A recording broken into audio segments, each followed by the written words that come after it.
All right, so, we know that you're fascinated by all things trucking. And today we're going to take a deep dive into a really important aspect of that world, the experiences of women in the industry. Yeah, it's a topic that doesn't always get the attention it deserves, but it's really crucial, I think, for understanding the future of trucking as a whole.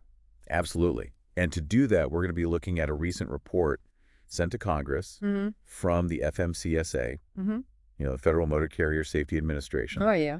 They actually teamed up with the Women of Trucking Advisory Board, WOTAB for short, to really dig into the challenges and opportunities that are out there for women truck drivers. This report, it's a treasure trove of information. It's clear that they went deep, exploring everything from safety concerns to hiring practices. And I think the first thing that really jumps out at you when you look at this is the underrepresentation. Women are dramatically underrepresented among CDL holders. The folks with commercial driver's licenses. The ones who are legally allowed to operate those big rigs. The numbers are way lower than the overall workforce. Right. And it's not just about equal opportunity here. This gap has real serious economic implications, especially when you consider the driver shortage. We need drivers. And overlooking women. That means you're missing out on a huge pool of talent. Yeah, it's like leaving money on the table. Yeah. And the report doesn't shy away from another major issue, safety.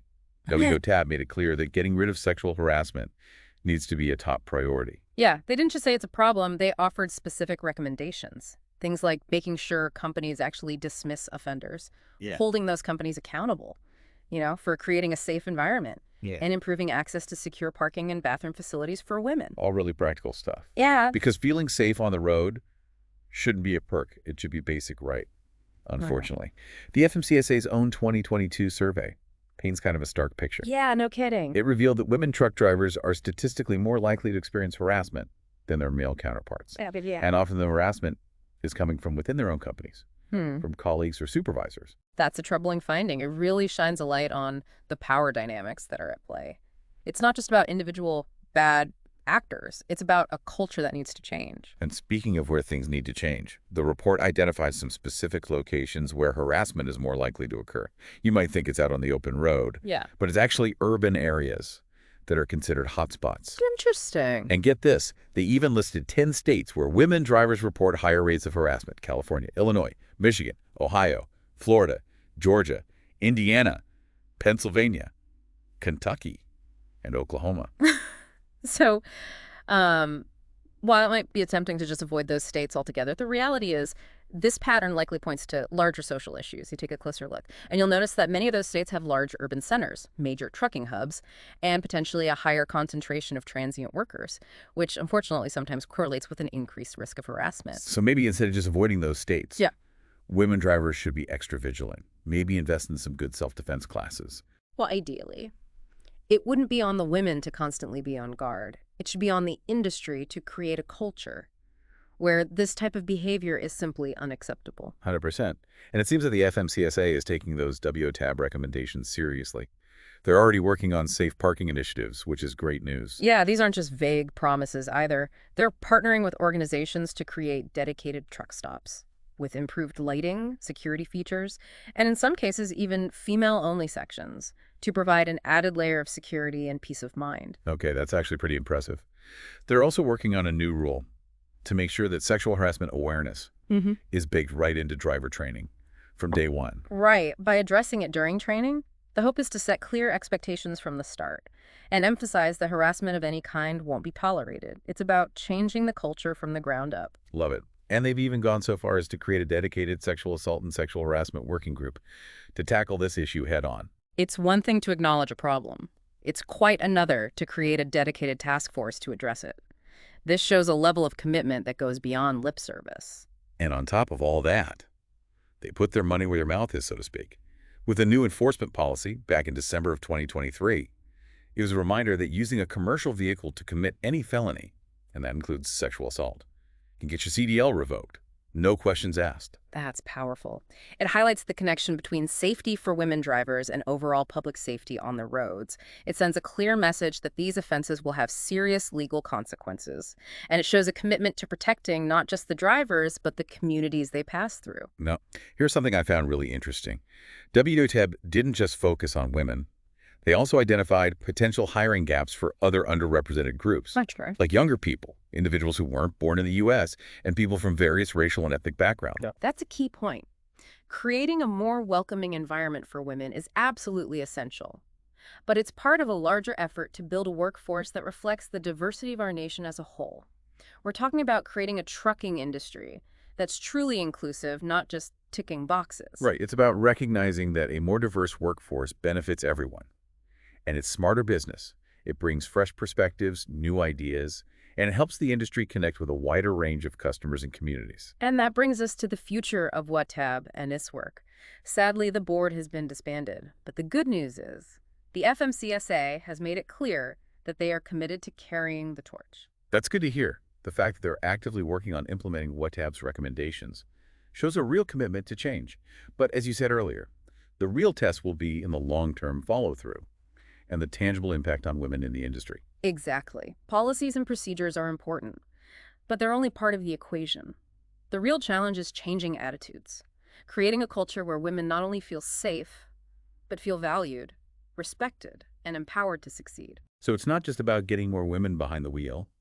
It's about making sure they have the support and opportunities to thrive in this industry. Precisely. It's about creating an environment where they can build successful careers and reach their full potential. And honestly, that's a goal that should resonate with everyone in the trucking industry, regardless of gender. Yeah. It really boils down to changing the culture of the industry. We can have all the policies and procedures in place, but if the underlying attitudes don't shift, we won't see real lasting change. That makes sense. It's like you can put up all the no smoking signs you want. But if people are still sneaking a puff in the back alley, the problem isn't really solved, right? Exactly. So how do we tackle those deeply ingrained attitudes? It's going to require a multi-pronged approach. One key piece highlighted in the report is the importance of mentorship and support networks for women entering and navigating the industry. Mentorship is huge. Having someone who's been there, done that, someone who can offer guidance and share their experiences, that can be invaluable. Think about it. You're a new female driver, maybe feeling a bit intimidated or unsure of yourself. Having a mentor who's successfully navigated the challenges of the industry can provide a sense of confidence and belonging. It's like having a guide in unfamiliar territory. And speaking of guidance, the report also emphasizes the need for better training and resources, especially when it comes to things like safety and harassment prevention. Absolutely. Equipping women with the knowledge and tools to protect themselves and navigate tricky situations is critical.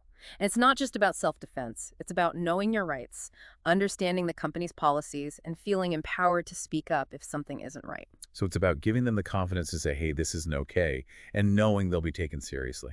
Exactly. And it's not just about protecting themselves, it's about contributing to the solution. The report encourages women to actively report incidents of harassment to hold those responsible accountable. So it's about shifting from a culture of silence to a culture of accountability. Hmm. Because if we don't address these issues head on, they just fester and continue to poison the well, so to speak. Exactly. And this is where leadership within the trucking companies themselves comes into play. Leaders need to set the tone, create a culture where everyone feels safe and respected. They need to walk the walk, not just talk the talk. It's about actions speaking louder than words, right? Absolutely. And, this whole conversation makes me think about another important element: representation. Seeing more women in leadership roles within the trucking industry can have a ripple effect, inspiring others and demonstrating that this is a field where women can not only survive, but thrive. I love that point about representation. It's so powerful.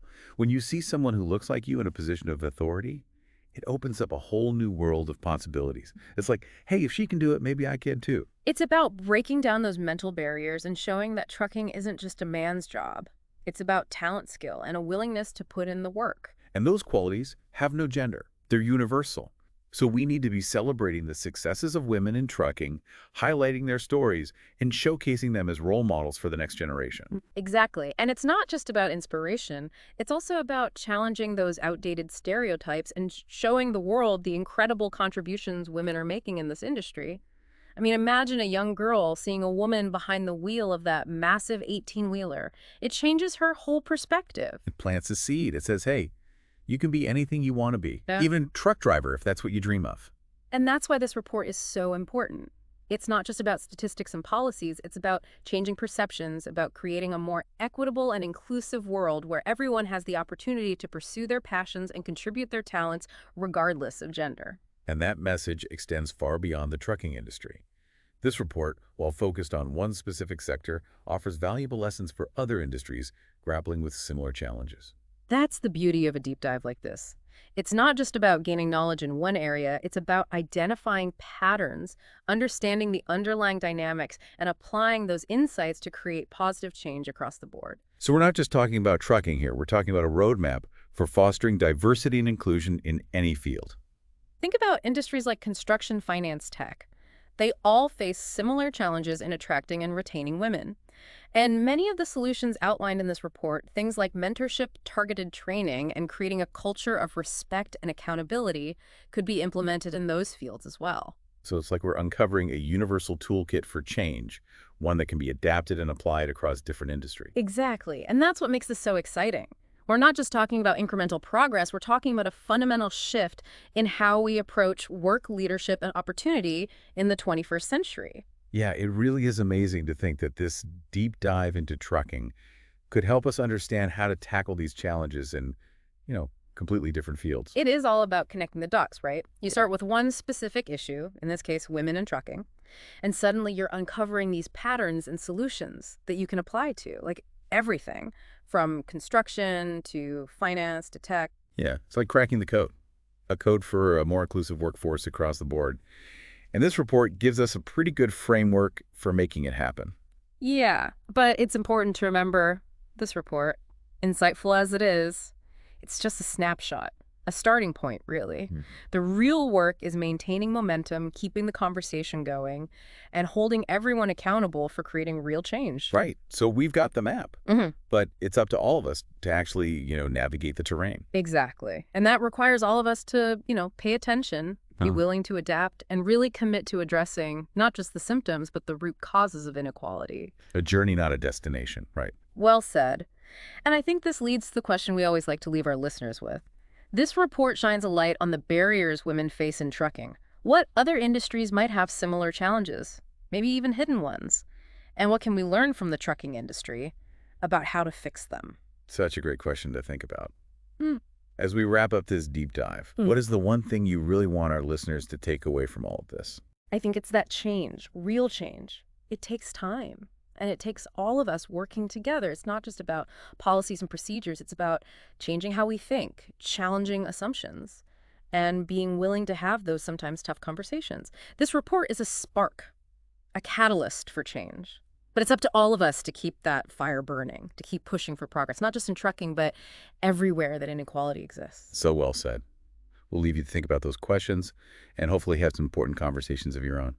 Thanks for joining us for this deep dive into the world of women in trucking. It's a journey that's just beginning, and we can't wait to see where it leads.